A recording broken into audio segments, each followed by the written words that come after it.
Okay, so let's unpack this. We've all been there, right? Oh, absolutely. You walk through those sliding glass doors at an airport, and the whole atmosphere it shifts. It really does. It's not just the noise. No, it's this feeling that you've just walked into a machine that's designed to process you. You're describing the modern airport perfectly. And you're right, it is a machine, a very, very calibrated system for sorting and filtering people. Exactly. And this machine, it has its own operating system, its own laws, its own language. And if you don't speak that language, it's just chaos. It feels hostile. But if you do know the code, the chaos suddenly has an order. It becomes a checklist. That is precisely what we are exploring today. We're looking at this really fascinating source, a 3-part audio series called English at the Airport. Right.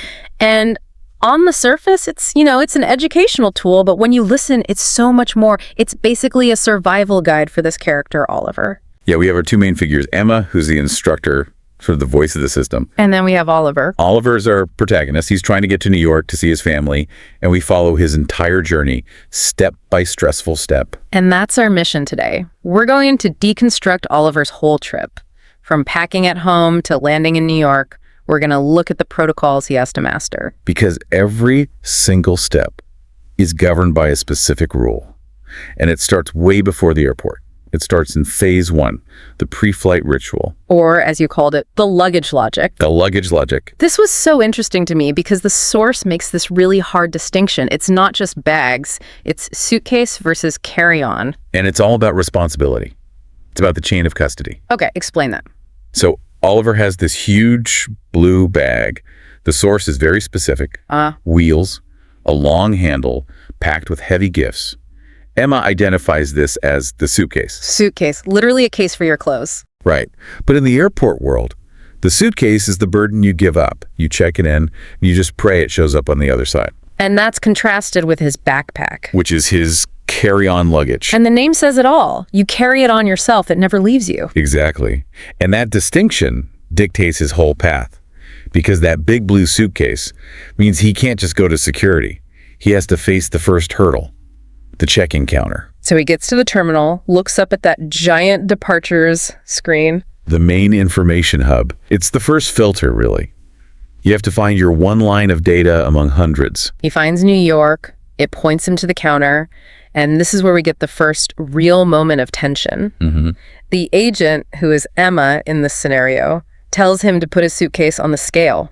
The moment of truth. Seriously, I could feel his anxiety. He's just watching those numbers go up, thinking about all those heavy gifts. And there's a real chance the system says no, or at least no, not without a penalty. But he passes. The bag beeps, but it's just under the limit. So he checks the bag, it disappears onto a belt, and he's suddenly lighter. He's lighter, but the assessment isn't over. No. Then comes the classic personality test.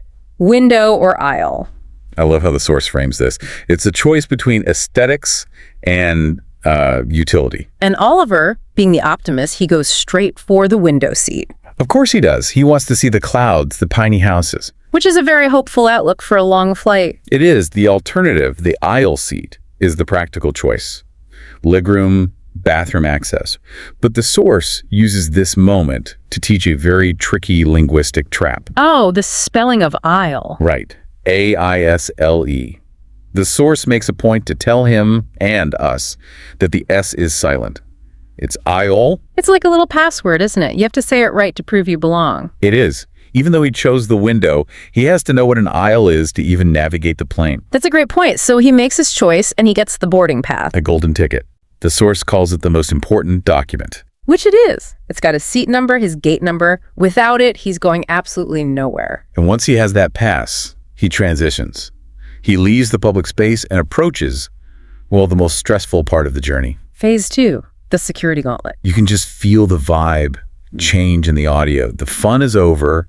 Everyone looks serious. The lines are long. And now there's a whole new set of vocabulary. He has to learn about the bin, which is not for trash. No, this bin is, it's almost sacred. It's the tray where you put all your personal effects, your identity, really. And there are very specific rules. The laptop protocol. Yep. Your laptop cannot stay in the bag. It has to come out, be seen by the X-ray. But the part of the story that really gets me is the liquids rule. Ah, yes. The infamous juice incident. The juice incident. So the rule is just.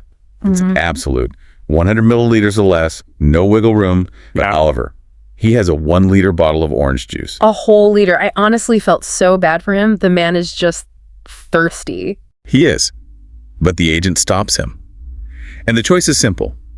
Throw it away or drink it right now. And he's not going to waste that juice. Nope. He chugs the entire thing, a full liter of orange juice right there at the security line. It's such a bold move. But it perfectly illustrates how rigid that system is. You cannot argue with the 100 milliliter rule. It does not care if it's expensive perfume or orange juice. So our hero is now full of vitamin C, and he steps up to the metal detector. The archway. And even without the juice, he sets it off. Beep, beep, beep. Yeah. Oof, that sound. It just triggers this primal, what did I do wrong? Feeling. For sure. And it turns out it was just his belt buckle and some coins in his pocket. Which highlights another part of this ritual, doesn't it? The stripping down of the self. Take off your belt, empty your pockets, take off your shoes, you get deconstructed. And then hopefully reconstructed on the other side. He takes the metal off, walks through again, and gets the happy ding. The sound of relief. He's cleared. He is now officially airside. Phase 3. The strange limbo of airside. The source calls it the departure lounge. Which is a very polite term for a shopping mall that you're trapped in. It is. And the first term the source highlights in this space is, of course, duty-free. And Oliver immediately assumes duty-free means the chocolate is free. Which is a perfectly logical assumption based on the words. Right. But Emma corrects him. Duty is a tax.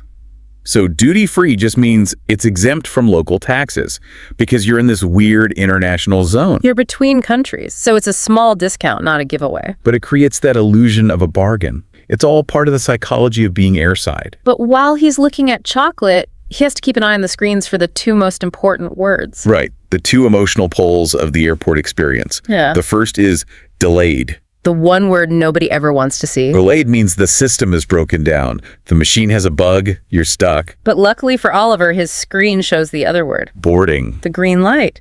It's actually happening. That little jolt of adrenaline when you see it. Okay, let's go. It's the go signal. So he rushes to his gate, and we enter phase 4, on board the aircraft. And the physical transition here is the jet bridge. That long tunnel thing, that accordion. Yeah, that's the jet bridge. It's not really a building, not really a vehicle. It's just a connector. And at the end of it, he meets the flight attendant. The host of the skies. She checks his pass, points him to his seat, 15A. He's almost there, but he has one more physical test. The overhead bin. And the source notes the physical effort. He has to lift that heavy carry-on backpack up over his head and shove it in that cupboard. This goes right back to the definition, doesn't it? Carry on. You have to be able to carry it and lift it. Exactly. There's a grunt, a clunk, and it's stowed.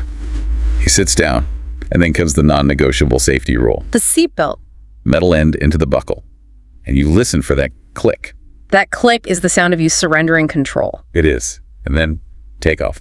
Oliver looks out his window, his choice is vindicated, and sees the tiny houses. And once they're at cruising altitude, the cart comes down the aisle. Which brings us to the classic international dilemma of flying economy. Chicken or pasta? It's a cultural landmark at this point. Your entire culinary universe is reduced to those 2 words. Oliver goes with a pasta and a coffee.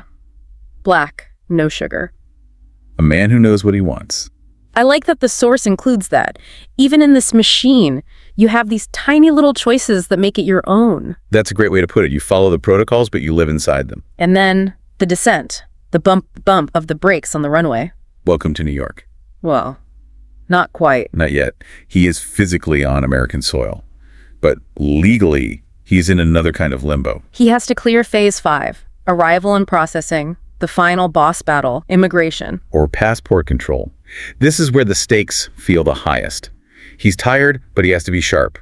He's facing an officer who asks the one core question. What is the purpose of your visit? It's such an existential question. It feels like it, but it's a legal test. And the source shows there's a protocol for the answer. Be direct. And Oliver nails it.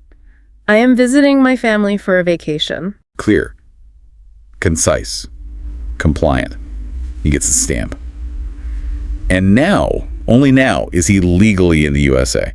But he's still not done. He's missing a very important blue object. His suitcase. He hasn't seen it since check-in. So now he heads to baggage claim. And stands in front of the carousel. Which is the perfect word, this endless circle of bags. There's mine there. This is the final gamble. Did the machine work? And then... there it is. victory. He spots his big blue suitcase spinning around. He grabs it. And the journey is finally complete. He went from a nervous traveler to an airport expert. And all because he learned the vocabulary, he learned the names of things. Security wasn't just a scary concept anymore. It was a series of steps he knew how to take. It totally changes your perspective, doesn't it? Yeah. You're not just being pushed around. You're hacking the system. Exactly. The airport is a little city with its own laws. If you know the laws, you walk right through. If you don't, You end up chugging a liter of orange juice in front of 100 strangers. a lesson for us all. The source material ends by asking a question I think is worth repeating. Oliver's dream was New York. What about you? Where's your destination? And more importantly, do you know the vocabulary you'd need to get there? That's the key. Visualize the destination, but you have to respect the journey. You know, before we go, there's one last thought that really stuck with me from this. Oh, yeah. What's that? We talked about duty-free, airside, immigration. It's fascinating to realize that when you step into an airport, you are stepping into a kind of legal fiction. What do you mean by that? Well, think about it. You're physically in a country, but its normal rules don't quite apply. You can buy things without tax. You are here, but you're not officially admitted. Huh. The language of the airport, words like customs and declaration, it's not just describing a room. It's describing this unique legal reality that only exists in those buildings. So you're basically a citizen of the airport. You are a citizen of the terminal until you get that stamp and walk out those final doors. That is actually kind of profound and a little spooky. Indeed we are. A huge thank you to the English at the Airport series for this incredible guide, and thank you all for listening to this deep dive. Next time you're stuck in that security line, just remember, it's all part of the protocol. Safe travels, everyone. Safe travel.